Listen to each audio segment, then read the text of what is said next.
Excelência, a memória. De volta com Vossa Excelência a Memória, e hoje a gente tem a honra de entrevistar o presidente do Tribunal de Contas e ex-vereador por 3 mandatos aqui da cidade de São Paulo, João Antônio da Silva Filho. Presidente, estudando aqui os discursos do senhor e os projetos de lei que o senhor apresentou, o senhor falava muito em descentralização, da necessidade de descentralizar o poder municipal por meio das subprefeituras, da necessidade de descentralizar, por exemplo, os investimentos da cultura. Por que o senhor insistia tanto nisso? O que isso significava naquela época? Primeiro eu tenho uma trajetória que é uma... na realidade, o meu desempenho aqui na Câmara, ele obedeceu uma frequência e uma sequência, né? Primeiro eu chego aqui na Câmara com uma visão romântica de que era possível fazer muito a partir da minha vontade. Então volta ao tema anterior do bloco anterior. E percebi que era possível fazer muito se tivesse uma capacidade de diálogo importante, né? Com os contrários, com os semelhantes também. Então. E aquela minha visão mais romântica de representar os movimentos sociais da periferia da Zona Leste foi cedendo espaço para um debate mais qualificado, me preparar para entender o que era o plano diretor, o que significava a ocupação do espaço urbano para a vida futura da cidade, entender um pouco a importância do zoneamento, que é exatamente dar consequência às diretrizes gerais do plano diretor e discutir objetivamente a ocupação do espaço urbano. E eu percebi e percebo até hoje, isso é uma crítica que eu ainda acabo fazendo a todos que passaram pela administração, uns com mais intensidade, outros com menos, mas o fato é que eu entendo que uma cidade da dimensão de São Paulo não tem futuro sem uma descentralização administrativa. Isso não quer dizer, não é apenas você dizer nós temos 32 subprefeituras. Isso implica em você dar a essas regiões o orçamento necessário para resolver os problemas. E mais do que isso, o poder local para outorgar ao poder local competência para resolver não só os problemas gerenciais do cotidiano da administração, mas os problemas mais estruturais da cidade. Isso implica, no meu entender, cada vez mais, em fazer com que o dinheiro público chegue à ponta, né?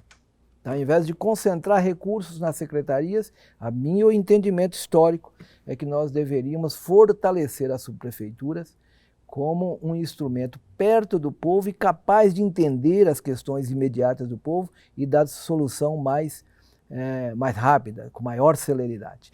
Essa era a minha intenção. E mais do que isso, dar a cada subprefeitura o instrumento democrático necessário para o controle social. E foi aí que eu fiz um esforço enorme quando aqui estive, mas também depois, ao assumir a antiga Secretaria de Relações Governamentais, que hoje corresponde à Casa Civil, no governo atual, a minha ideia naquele período, quando eu, junto com os vereadores e com o esforço também aqui desta casa, vale a pena destacar isso, aprovamos conselhos participativos junto à subprefeitura. Os conselhos que é uma maneira de estimular a população a participar e controlar a administração pública. Esse era um grande compromisso do senhor. Exatamente. E acabamos conseguindo, claro que tem um esforço particular, mas graças ao esforço também dessa casa. E eu quero destacar não só o papel, na época, da bancada que eu participava, mas de todas as bancadas. Foi, inclusive, uma votação unânime aqui nessa casa. Descentralização administrativa significa recursos mais perto do povo, é isso que eu entendo.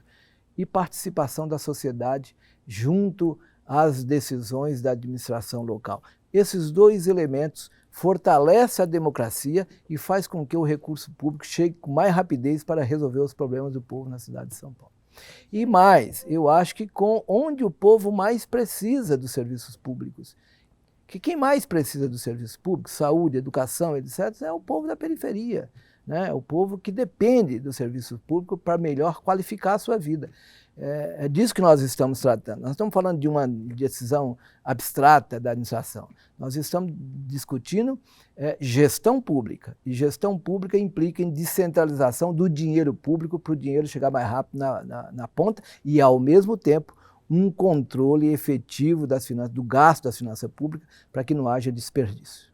Agora, é o mesmo raciocínio que o senhor aplicava quando o senhor lutava para levar as audiências públicas para os bairros, por exemplo? Não só deixar na realidade, aqui... no meu mandato, eu desenvolvi uma experiência riquíssima, que eu acho que outros vereadores não seguiram, ou poucos seguiram, não tenho esse alcance, não consigo ver, que eu desenvolvi a ideia das audiências públicas no bairro.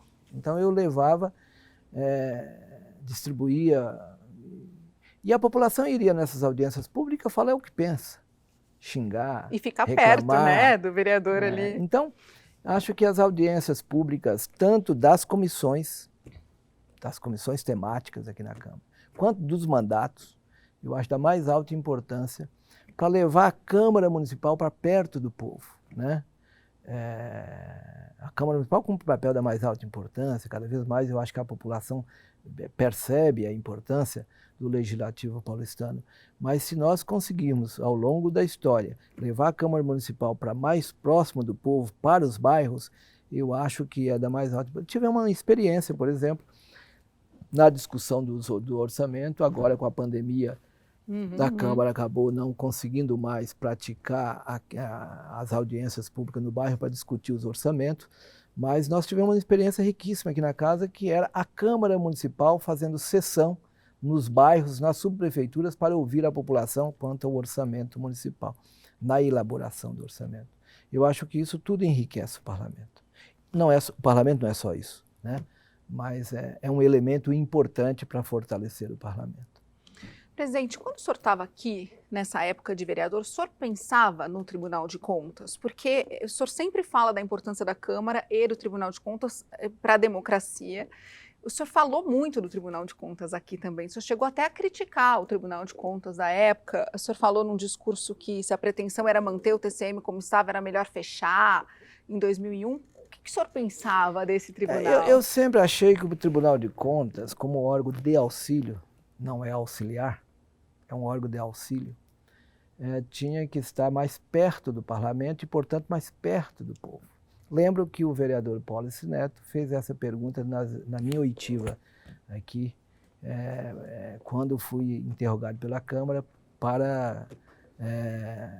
no processo formal para me conduzir ao Tribunal de Contas. E ele fez essa pergunta do distanciamento do Tribunal de Contas. E eu disse a ele, o seguinte: o maior desafio do Tribunal de Contas é estar mais próximo da Câmara Municipal e do povo. Nós não podemos ser uma redoma, né, isolado da população. Nós existimos para servir a cidade de São Paulo. E aí vem a minha crítica anterior.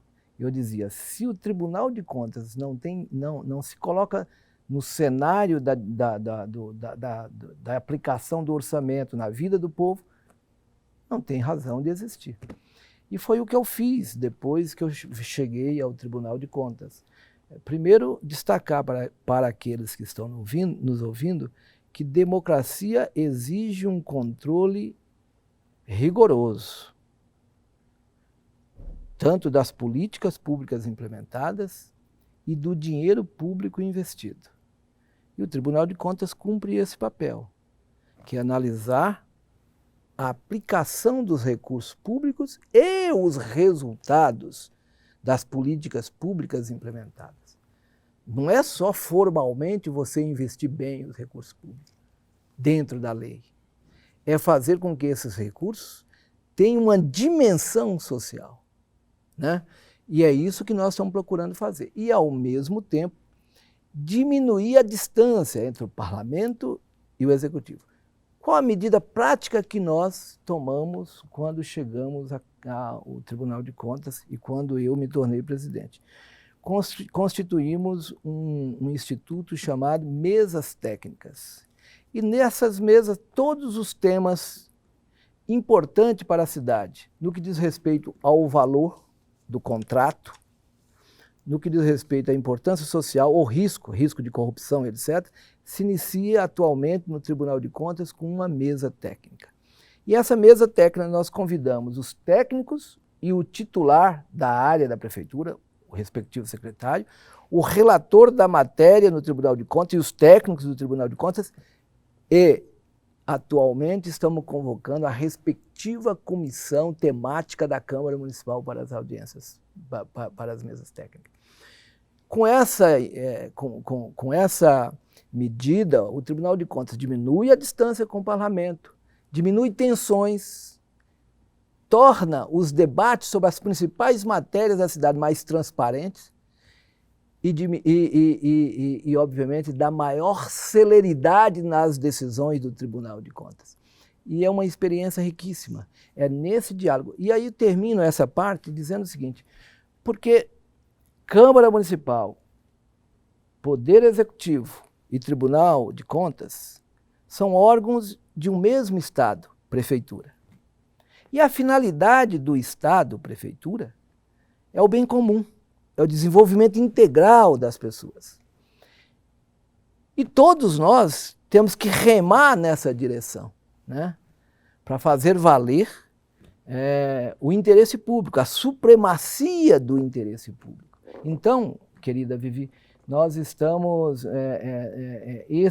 esta iniciativa, além de diminuir tensão, dar celeridade, etc., ajuda nesta composição do Estado, Prefeitura, para desenvolver políticas públicas decentes que melhorem a vida do povo. Muito obrigada pela presença do senhor. Infelizmente, nosso tempo acabou, é tão rapidinho, né? Obrigada por dividir essas experiências, compartilhar com a gente essas experiências. Venha sempre matar a saudade aqui da Câmara. Eu que agradeço. O senhor é muito bem-vindo. Eu que agradeço a você, agradeço a todos que estão nos assistindo. E, obviamente, esta casa, para mim, tem uma importância riquíssima na minha vida. Aqui aprendi quase todos os princípios que me guiam hoje à frente do Tribunal de Contas do município de São Paulo. Muito obrigado. Foi uma aula de política, a gente que agradece, muito obrigada. O Vossa Excelência a Memória fica por aqui, muito obrigada pela sua audiência e até a semana que vem. Tchau!